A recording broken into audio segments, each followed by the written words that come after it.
So good morning guys. तो आपके correct exam channel में आप सभी का स्वागत है। तो आज के इस वीडियो में 25 नवंबर के इंपॉर्टेंट करंट अफेयर्स को हम लोग कवर करेंगे। तो हमारा पहला प्रश्न क्या है, हाल ही में 48वें अंतरराष्ट्रीय एमी अवार्ड्स में किस भारतीय वेब सीरीज ने बेस्ट ड्रामा सीरीज का अवार्ड जीता? तो आंसर होगा दिल्ली क्राइम ने। तो अभी हाल ही में जो 48वें अंतरराष्ट्रीय एमी अवार्ड्स की घोषणा की गई, तो उसमें नेटफ्लिक्स की वेब सीरीज है दिल्ली क्राइम, उसने बेस्ट ड्रामा सीरीज का अवार्ड जीता है।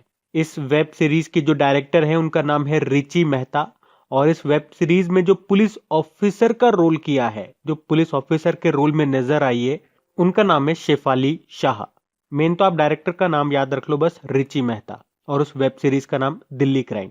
तो ये जो वेब सीरीज है 2012 में जो निर्भया केस हुआ था उसी पे बेस्ड है, और इसे काफी लोगों के द्वारा पसंद भी किया गया है। और इस तरीके से ये भारत की पहली वेब सीरीज है इंटरनेशनल एमी अवार्ड में पुरस्कार जीतने वाली। अच्छा, इसके अलावा बाकी और किन किन को कौन से अवार्ड मिले हैं, तो इसकी मैं यहाँ पे आपको लिस्ट लगा दे रहा हूँ, तो आप वीडियो को पॉज करके उनको भी एक बार रीड कर सकते हो चाहो तो एक लंबे इंतजार के बाद एसबीआई पीओ की नोटिफिकेशन आ चुकी है। इतने समय से जो आपने तैयारी की है ना, तो मौका आ गया उसको टेस्ट करने का। तो आप सभी के लिए मैंने लॉन्च किए हैं 3 बेस्ट फ्री टेस्ट जो मेरे द्वारा तैयार किए गए हैं। आप सब हमेशा मुझे कहते हैं कि सर क्वांट के टेस्ट तो आप खुद ही बनाया करो, आप जितना अच्छे से क्वेश्चंस को प्लेस कर पाओगे हमें बहुत फायदा मिलेगा। तो फाइनली मैंने खुद आपका क्वांट का टेस्ट तैयार किए हैं। 3 टेस्ट होने वाले हैं, शुरू होंगे 29 नवंबर से, 29 ऑफ नवंबर से, और उन सब का एनालिसिस मैं खुद करूंगा। तो डिस्क्रिप्शन में लिंक है, जाइए क्लिक कीजिए और एनरोल कीजिए और एसबीआई पीओ की एक दमदार तैयारी कीजिए। तो गाइज, एसबीआई पीओ के बेस्ट फ्री टेस्ट में एनरोल करने के लिए डाउनलोड करिए अनअकैडमी का एप्लीकेशन और एनरोल पर क्लिक करिए।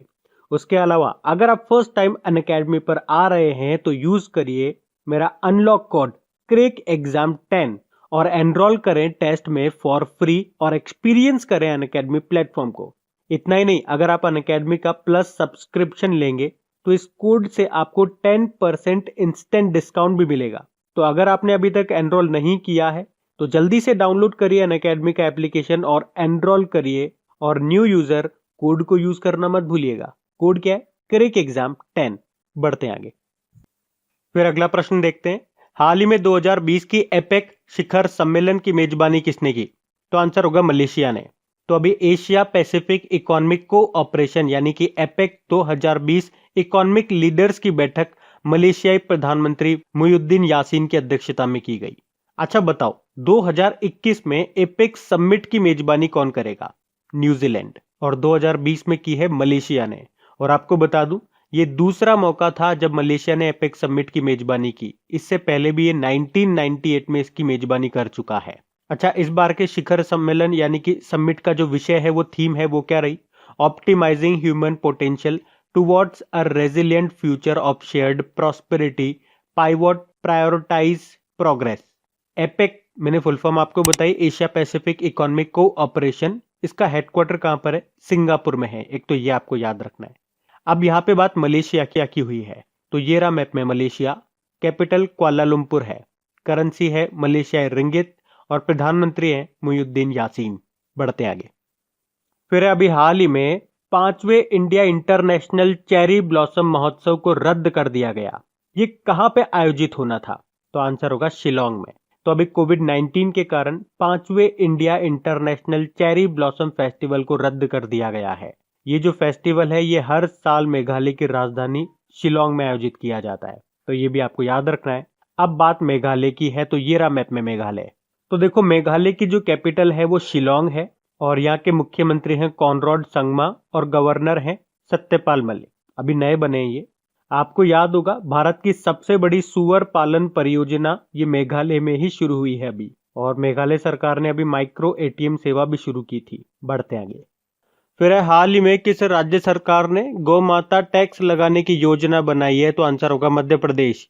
तो एक्चुअली अभी मध्य प्रदेश सरकार गायों के कल्याण के लिए जो धन की जरूरत पड़ेगी, तो वो धन जुटाने के लिए उपकर यानी कि सेस लगाने की योजना बना रही है। तो वहां के जो मुख्यमंत्री हैं शिवराज सिंह चौहान, उन्होंने गौमाता टैक्स लगाने के पीछे का तर्क ये दिया कि हमारे घरों में क्या होता था, पहले गौमाता के लिए पहली रोटी निकाली जाती थी, पहली रोटी गाय के लिए और आखिरी रोटी कुत्तों के लिए। लेकिन आजकल ऐसा नहीं होता है। गायों के लिए रोटी नहीं निकलती है हर घर से, तो इसीलिए ये टैक्स लगाया जा रहा है, छोटा मोटा टैक्स लगाया जाएगा। अब बात मध्य प्रदेश की है, तो ये रहा मैप में मध्य प्रदेश।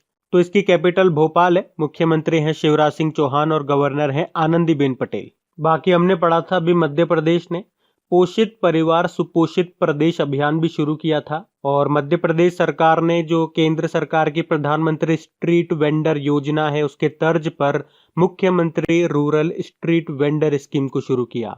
और उसी तरह से केंद्र सरकार की जो किसान सम्मान निधि योजना है, जिसमें केंद्र सरकार किसानों को हर साल में 6,000 रुपए देती है, 2,000 रुपए करके, उसी के तर्ज पे अभी मध्य प्रदेश सरकार ने किसान कल्याण योजना शुरू की थी, जिसमें वो अपने किसानों को 4,000 रुपए दे रही है साल के।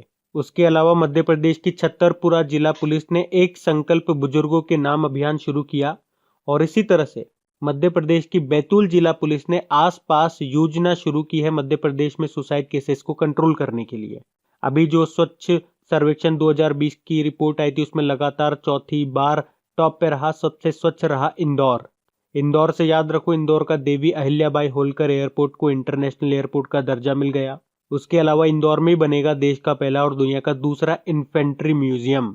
उसके अलावा मध्य प्रदेश सरकार ने रोको टोको अभियान शुरू किया, जीवन शक्ति योजना शुरू की, जीवन अमृत योजना शुरू की, एक मास्क अनेक जिंदगी नाम से एक जन जागरूकता अभियान शुरू किया था। उसके अलावा मिड डे मील राशन देने वाला ये पहला राज्य बना। मुख्यमंत्री शहरी पथ व्यवसाय उत्थान योजना शुरू की इसने, और शिशु मृत्यु दर में सबसे आगे रहा मध्य प्रदेश। बढ़ते हैं आगे। फिर है हाल ही में किस राज्य में पूर्वोत्तर के पहले गाय अस्पताल का उद्घाटन किया गया? तो आंसर होगा असम में। तो अभी असम के डिब्रूगढ़ में एक गो शेल्टर में पूर्वोत्तर के पहले गाय अस्पताल का उद्घाटन किया गया। तो अभी सुरभि आरोग्यशाला अस्पताल को श्री गोपाल गौशाला के द्वारा 17 लाख की लागत से बनाया जा रहा है। तो ये जो अस्पताल होगा ये अपने 30 किलोमीटर के दायरे में अपनी सेवाएं देगा। अब यहाँ पे बात असम की हो रही है, तो ये रहा मैप में असम। देखो, असम की कैपिटल दिसपुर है, मुख्यमंत्री हैं सर्बानंदा सोनोवाल और गवर्नर हैं जगदीश मुखी। अभी आपको याद होगा, असम लोक सेवा आयोग ने परीक्षा आवेदन पत्र में ट्रांसजेंडर श्रेणी को भी शामिल किया है, यानी कि ट्रांसजेंडर का भी ऑप्शन मिलेगा, जैसे आप मेल और फीमेल भरते हो ना, उसी तरह से। और भारत का जो पहला मल्टी मॉडल लॉजिस्टिक पार्क है ये भी स्थापित किया जाएगा असम में। अभी असम सरकार ने कृतज्ञता पोर्टल को लॉन्च किया था फॉर पेंशनर्स, और असम की पहली और एकमात्र महिला मुख्यमंत्री थी सैयदा अनवरा तैमूर, इनका निधन हो गया। इसके अलावा अभी असम सरकार ने मुख्यमंत्री ग्राम्य परिवहन अचोनी योजना शुरू की, और भारत का सबसे लंबा नदी रोपवे ये शुरू हुआ ब्रह्मपुत्र नदी पे, जिसकी लंबाई 1.8 किलोमीटर है। अभी यहीं पे अरुणोदय स्कीम भी शुरू हुई थी। और दो इंपॉर्टेंट क्वेश्चन असम से हम पढ़ते हैं हमेशा। पोबा रिजर्व फॉरेस्ट जो है इसको अपग्रेड किया जाएगा वाइल्ड लाइफ सेंचुरी में, और Dehing Patkai wild life sanctuary को अपग्रेड किया जाएगा नेशनल पार्क में। उसके अलावा असम में आपको काजीरंगा नेशनल पार्क भी मिलेगा, जो कि एक सिंग वाले गेंडे के लिए फेमस है, और भारत का एकमात्र गोल्डन बाघ ये असम के काजीरंगा नेशनल पार्क में देखा गया था अभी। वैसे यहाँ पे आपको नामेरी नेशनल पार्क मिलेगा, मानस नेशनल पार्क मिलेगा, डिब्रू शिखोवा नेशनल पार्क मिलेगा, औरंग नेशनल पार्क, ये सब आपको यहीं पे मिलेंगे। अभी असम सरकार ने प्रज्ञान भारती योजना भी शुरू की थी, धनवंतरी योजना शुरू की, भ्रमण सारथी योजना शुरू की। यहीं पे बिहू उत्सव भी मनाया जाता है, बिहू नृत्य भी यहीं का है। और असम में कामाख्या मंदिर ये काफी फेमस है, जहाँ पे अंबुबाची मेला का आयोजन किया जाता है, लेकिन इस बार नहीं किया गया कोविड-19 के कारण। और भारत का सबसे लंबा पुल भूपेन हजारिका ये भी यहीं पर है, जिसकी लंबाई 9.15 किलोमीटर है, लोहित नदी पे ये। बढ़ते हैं आगे। फिर अभी हाल ही में न्यूयॉर्क टाइम्स के द्वारा चुनी गई 100 उल्लेखनीय किताबों की सूची में कितने भारतीय लेखकों की पुस्तकों को शामिल किया गया? तो आंसर होगा 3। तो एक्चुअली न्यूयॉर्क टाइम्स पुस्तक समीक्षा के संपादक हर साल दुनिया भर से 100 पुस्तकों को चुनते हैं। तो अब इन 100 पुस्तकों में 3 भारतीय लेखकों की पुस्तकों को चुना गया है। अब वो 3 भारतीय लेखक कौन कौन हैं और उनकी बुक का नाम क्या है देखते हैं। एक है केरल की दीपा अनपरा, तो इनकी book design petrol on the purple line को चुना गया। एक है सामंत सुब्रमण्यन, इनकी अ डोमिनेंट कैरेक्टर नाम की बुक को चुना गया। और एक है हरी कुंजरू, इनकी रेड पिल बुक को लिस्ट में शामिल किया गया है। बढ़ते आगे। फिर अभी हाल ही में किस राज्य सरकार ने YSR मत्स्यकारा भरोसा योजना शुरू की? तो आंसर होगा आंध्र प्रदेश। आप जानते ही हो, अगर किसी भी योजना के आगे YSR लगा होता है तो उसका आंसर आंध्र प्रदेश होगा। तो अभी आंध्र प्रदेश के जो मुख्यमंत्री हैं जगन मोहन रेड्डी, उन्होंने विश्व मत्स्य पालन दिवस के अवसर पर मछुआरों के लिए कल्याणकारी योजना जिसका नाम है YSR मत्स्यकारा भरोसा योजना, इसको शुरू किया। तो इस योजना के तहत शिकार निषेध मुआवजा राशि 10,000 रुपए और डीजल सब्सिडी 9 रुपए करने के अलावा शिकार के लिए समुद्र में गए मछुआरों की दुर्घटना मृत्यु होने पर पीड़ित परिवार को 10 लाख रुपए का मुआवजा भी दिया जाएगा इस योजना के अंतर्गत। अब बात आंध्र प्रदेश की है, तो ये रहा मैप में आंध्र प्रदेश। अच्छा देखो, यहाँ पे YSR से रिलेटेड कुछ और योजनाएं मैं आपको बताता हूँ। अभी YSR बीमा योजना यहाँ पे शुरू हुई थी, YSR जल कला स्कीम शुरू हुई थी, YSR आसरा योजना शुरू हुई, YSR संपूर्ण न्यूट्रिशन योजना शुरू हुई, YSR चेयुथा योजना शुरू हुई थी। उसके अलावा YSR कापू नेस्तम स्कीम शुरू हुई थी और नेस्तम से आप लिंक कर सकते हो नेस्तम नेस्ता योजना, ये भी यहीं की है। उसके अलावा कुछ और योजनाएं मैं आपको बताऊं तो रायतु भरोसा योजना यहाँ की है। एक रायतु बंधु योजना भी आपने सुनी होगी, लेकिन वो तेलंगाना की है। अभी आंध्र प्रदेश सरकार ने नवरत्नालु पेदलंदरिकी इलू योजना शुरू की थी और यहाँ के मुख्यमंत्री का नाम है जगन मोहन रेड्डी।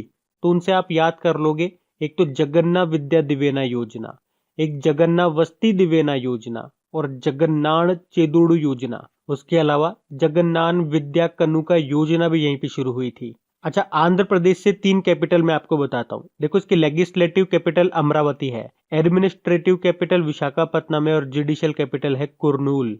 तो ये आप याद रखना। बढ़ते आगे। फिर है हाल ही में जारी ब्लूमबर्ग बिलियनियर्स इंडेक्स के मुताबिक दूसरे स्थान पर कौन है? तो आंसर होगा एलन मस्क। अच्छा, अब ध्यान से सुनना, मैंने आपसे नहीं पूछा है ऐसे कि दुनिया के सबसे अमीर व्यक्ति कौन है, क्योंकि वो तो आप सबको पता है, अमेजन के संस्थापक जेफ बेजोस है। मैंने आपसे क्या पूछा, दूसरे सबसे अमीर व्यक्ति कौन है दुनिया के?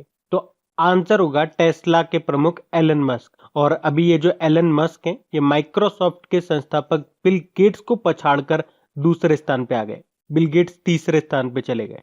और जो प्राइवेट स्पेस एजेंसी है ना, स्पेस एक्स, वो भी एलन मस्क की ही है। तो पहले स्थान पे जेफ बेजोस है, दूसरे नंबर पे एलन मस्क, तीसरे नंबर पे बिल गेट्स, चौथे नंबर पे बर्नार्ड अर्नाल्ड और 5वें नंबर पे मार्क जकरबर्ग फेसबुक के। अच्छा, भारत के जो मुकेश अंबानी सबसे अमीर भारतीय, ये सूची में दुनिया के सबसे अमीर व्यक्तियों की सूची में किस स्थान पे है? 10वें स्थान पे, 10th पोजीशन पे। बढ़ते आगे। फिर अगला प्रश्न है, हाल ही में महिलाओं के लिए समर्पित स्थान विकसित करने की योजना तैयार करने वाला पहला भारतीय शहर कौन सा बना? तो आंसर होगा मुंबई। तो मुंबई महिलाओं के लिए समर्पित स्थान विकसित करने की योजना तैयार करने वाला दुनिया का पहला शहर बन गया है। तो इसे संशोधित ड्राफ्ट डेवलपमेंट प्लान 2034 के तहत डिजाइन किया गया है।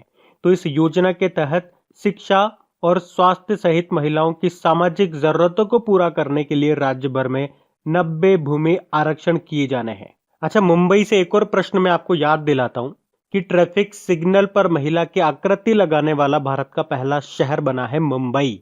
मुंबई कैपिटल है महाराष्ट्र की। महाराष्ट्र को हम कई बार देख चुके हैं। तो अभी हम बढ़ते हैं आगे। फिर अभी हाल ही में किस राज्य सरकार ने डिजिटल सेवा सेतु कार्यक्रम को लॉन्च किया? तो आंसर होगा गुजरात। तो अभी गुजरात के जो मुख्यमंत्री हैं, उन्होंने राज्य में शामिल ग्रामीण क्षेत्रों की सार्वजनिक कल्याण करने की दिशा में टेक्नोलॉजी को ज्यादा से ज्यादा उपयोग में लिया जाए और यही सुनिश्चित करने के लिए इस डिजिटल सेवा सेतु कार्यक्रम को शुरू किया है। किसने? गुजरात सरकार ने।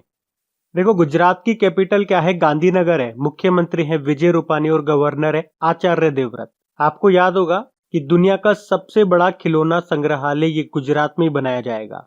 अभी गुजरात सरकार ने किसान सूर्योदय योजना भी शुरू की थी। उसके अलावा गुजरात का जो हाईकोर्ट है, उसने अदालती कार्यवाही की लाइव स्ट्रीमिंग भी शुरू की है और ऐसा करने वाली ये पहली हाईकोर्ट बनी है। उसके अलावा याद रखना, नीति आयोग ने जो निर्यात तैयारी सूचकांक एक्सपोर्ट प्रिपेयर्डनेस इंडेक्स 2020 जारी किया था, उसमें टॉप पे रहा था गुजरात। उसी तरह से department for promotion of industry and internal trade की रैंकिंग में भी टॉप पे रहा था गुजरात। गुजरात सरकार ने मुख्यमंत्री किसान सहाय योजना शुरू की और गुजरात ही पहला राज्य है अपनी पुलिस को टेसर गन देने वाला। अभी भारत की पहली शहद परीक्षण प्रयोगशाला की स्थापना गुजरात के आनंद जिले में की जाएगी। गुजरात में आपको देखो गिर नेशनल पार्क मिलेगा, ब्लैक बग नेशनल पार्क मिलेगा, वंसड़ा नेशनल पार्क मिलेगा और मरीन नेशनल पार्क मिलेगा। बढ़ते आगे। फिर अगला प्रश्न है, हाल ही में प्रधानमंत्री नरेंद्र मोदी ने किस राज्य में ग्रामीण पेयजल आपूर्ति परियोजनाओं की आधारशिला रखी है? तो आंसर होगा उत्तर प्रदेश में। तो अभी प्रधानमंत्री नरेंद्र मोदी ने वीडियो कॉन्फ्रेंसिंग के जरिए उत्तर प्रदेश के मिर्जापुर और विंध्याचल क्षेत्र के सोनभद्र जिले में ग्रामीण पेयजल आपूर्ति परियोजनाओं की आधारशिला रखी है और इन परियोजनाओं की जो कुल लागत है वो है 5,555.38 करोड़ रुपए। अब बात उत्तर प्रदेश की है तो ये रहा मैप पे उत्तर प्रदेश। देखो कैपिटल इसकी क्या है? लखनऊ है और लखनऊ गोमती नदी के किनारे स्थित है। मुख्यमंत्री हैं योगी आदित्यनाथ और गवर्नर है आनंदीबेन पटेल। आनंदीबेन पटेल से दो प्रश्न बताता हूं आपको। अभी इन्होंने महिलाओं की सुरक्षा के लिए सेफ सिटी प्रोजेक्ट को शुरू किया था और इन्होंने अभी बाय बाय कोरोना नाम से एक बुक को भी रिलीज किया था जिसे लिखा है डॉक्टर प्रदीप श्रीवास्तव ने। बढ़ते आगे। फिर अगला प्रश्न है, हाल ही में राष्ट्रीय फार्मेसी सप्ताह 2020 की थीम क्या रही? तो आंसर होगा फार्मासिस्ट फ्रंटलाइन हेल्थ प्रोफेशनल्स। तो अभी देश भर में 16 से लेकर 22 नवंबर तक 59वां नेशनल फार्मेसी वीक के रूप में मनाया गया और इसकी थीम रही थी pharmacist frontline health professionals. Actually में इंडियन फार्मास्यूटिकल एसोसिएशन हर साल नवंबर के तीसरे सप्ताह में नेशनल फार्मासिस्ट वीक का आयोजन करती है और इसका उद्देश्य है सभी हितधारकों को समाज में फार्मासिस्ट की उपस्थिति के बारे में जागरूक करना। अच्छा, यहीं पे एक और पॉइंट मैं आपको बता रहा हूँ। अभी एयरपोर्ट अथॉरिटी ऑफ इंडिया ने 23 नवंबर को विमानन सुरक्षा जागरूकता सप्ताह भी शुरू किया है जो कि 27 नवंबर तक चलेगा। अच्छा, हमारे नागरिक उड्डयन राज्य मंत्री कौन है? हरदीप सिंह पुरी। यही हमारे आवास मंत्री भी है। अच्छा, आवास से याद आता है आवास दिवस ये हम कब मनाते हैं? तो आंसर होगा 20 नवंबर को। एक्चुअली में आपको पता है 2022 तक सभी के लिए आवास उपलब्ध कराने का उद्देश्य से प्रधानमंत्री आवास योजना ग्रामीण शुरू की गई थी। तो उसी के शुभारंभ के वर्षगांठ के रूप में 20 नवंबर को ये दिन मनाया जाता है, आवास दिवस। आपको बता दूं ये जो प्रधानमंत्री आवास योजना ग्रामीण है इसको प्रधानमंत्री मोदी जी ने उत्तर प्रदेश के आगरा से लॉन्च किया था 20 नवंबर 2016 को। तो अब बात करेंगे कल के वीडियो में पूछे गए प्रश्न के उत्तर की। अच्छा, तो कल के वीडियो में आपसे पूछा गया था अभी सिट मैक्स 2020 नाम का नौसैनिक अभ्यास ये कहां पे शुरू हुआ? तो आंसर होगा अंडमान सागर में। तो आप सभी ने प्रश्न का बिल्कुल सही उत्तर दिया है। और गाइज, अगर वीडियो अच्छा लगा हो, हेल्पफुल लगा हो तो प्लीज वीडियो को आप शेयर जरूर करा करें अपने दोस्तों के साथ में और हाँ, इसे लाइक करना मत भूलिएगा।